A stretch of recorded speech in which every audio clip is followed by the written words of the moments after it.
గతసారి మనం మాట్లాడిన విషయం గుర్తుందా? భక్తి అంటే ఏంటో, మనసులో ఒక ప్రేమ పెట్టుకుని దేవుడితో ఆ ప్రత్యేకమైన అనుబంధం అనుభవించటం. అవునమ్మా, అర్జునుడు కృష్ణుణ్ణి అడిగాడు కదా, నిరాకారాన్ని పూజించడం బెటరైనా నీ రూపాన్ని పూజించడం బెటరైనా అని. కృష్ణుడు ఏం చెప్పాడు అమ్మా? నాకు పూర్తిగా అర్థమైంది కాని మళ్ళీ చెప్పు. కృష్ణుడు చెప్పాడు, నన్ను ప్రేమతో పూజించేవాళ్లకి అది చాలా సులభంగా అనిపిస్తుందని, ఆ ప్రేమే అసలైన భక్తి అని. ఇప్పుడు కృష్ణుడు ఒక అడుగు ముందుకు వెళ్తాడు. భక్తి అంటే కేవలం మనసులో ఉండే ప్రేమ మాత్రమే కాదు, మన చేతులతో చేసే పని కూడా భక్తి అవుతుందని చెప్తాడు. పని కూడా భక్తి అవుతుందా నాన్న? అంటే ఏం చేసినా పూజ అయిపోతుందా? అది చాలా మంచి ప్రశ్న ఆరో. ఇప్పుడు కృష్ణుడు సరిగ్గా అదే చెప్తాడు. చూద్దాం. ఏతు సర్వాణి కర్మాణి మయి సన్యస్య మత్పరః అనన్యేనైవ యోగేన మాం ధ్యాయంత ఉపాసతే.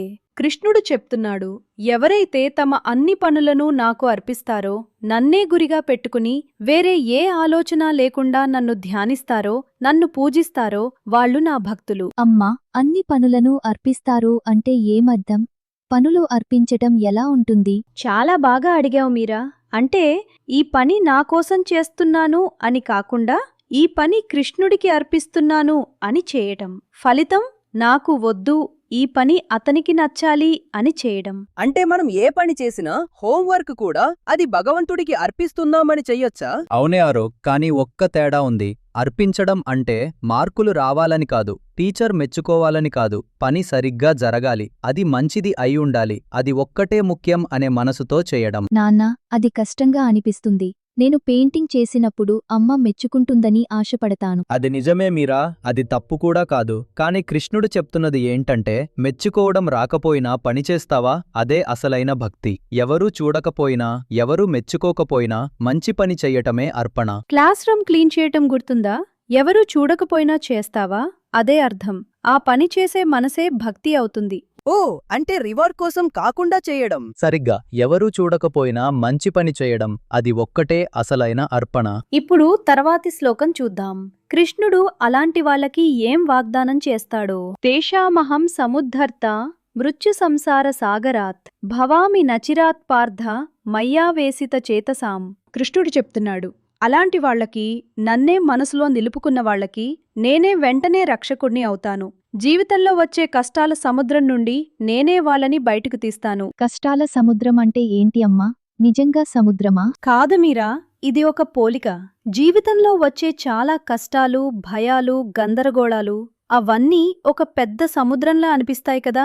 అందులో మునిగిపోతామని అనిపించినప్పుడు, మనసు నిండా మంచి ఆలోచనలు ఉంటే కృష్ణుడే చేయి పట్టుకుని బయటకు తీస్తాడని అర్థం. అంటే ఎప్పుడైనా చాలా కష్టంగా అనిపించినప్పుడు మనం మంచి పని చేస్తూ ఉంటే అది మనల్ని హెల్ప్ చేస్తుందా? అవును ఆరవ్, ఇది చాలా లోతైన మాట.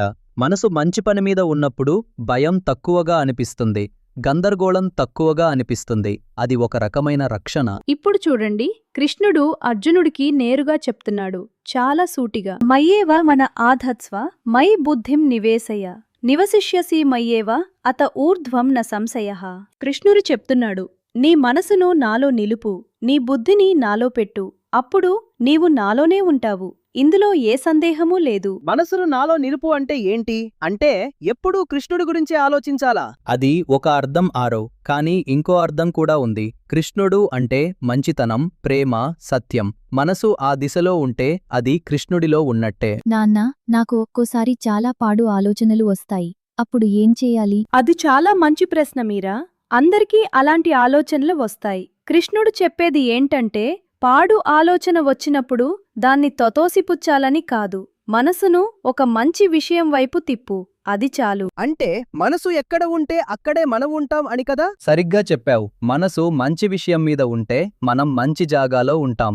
అందుకే కృష్ణుడు చెప్తున్నాడు, మనసు ఎక్కడ పెడతావో అదే నీ జీవితం అవుతుంది. సానుకూలమైన లక్ష్యం మీద మనసు పెట్టడమే శాంతికి దారి. నాన్నా, అది నిజంగా అనిపిస్తుంది. నేను పెయింటింగ్ చేస్తున్నప్పుడు మిగతా అన్నీ మర్చిపోతాను. అదే మీరా, నువ్వు పెయింటింగ్లో మనసు పెట్టినప్పుడు ఆ పని నిన్ను శాంతిగా పెడుతుంది. కృష్ణుడు చెప్పేది సరిగ్గా అదే. ఇప్పుడు తర్వాతి శ్లోకం వైపు వెళ్దాం.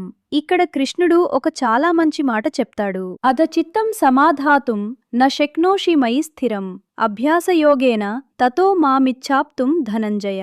ఇక్కడ కృష్ణుడు చాలా అర్థమయ్యే మాట చెప్తున్నాడు. అర్జున, నీకు మనసు ఒకచోట నిలపడం కష్టంగా అనిపిస్తే అభ్యాసం చెయ్యి, రోజూ ప్రయత్నించు, అప్పుడు నెమ్మదిగా నన్ను చేరుకుంటావు. అంటే ఒక్కసారిలో రాకపోయినా పర్వాలేదు అని చెప్తున్నాడా? అవును ఆరవ్, కృష్ణుడు ఇక్కడ చాలా దయగా మాట్లాడుతున్నాడు. నీకు కష్టంగా అనిపిస్తే అని చెప్తున్నాడు. నేను అర్థం చేసుకుంటాను అని, కానీ వదిలిపెట్టకు, అభ్యాసం చేయి అని. అభ్యాసం అంటే ఏం చేయాలి?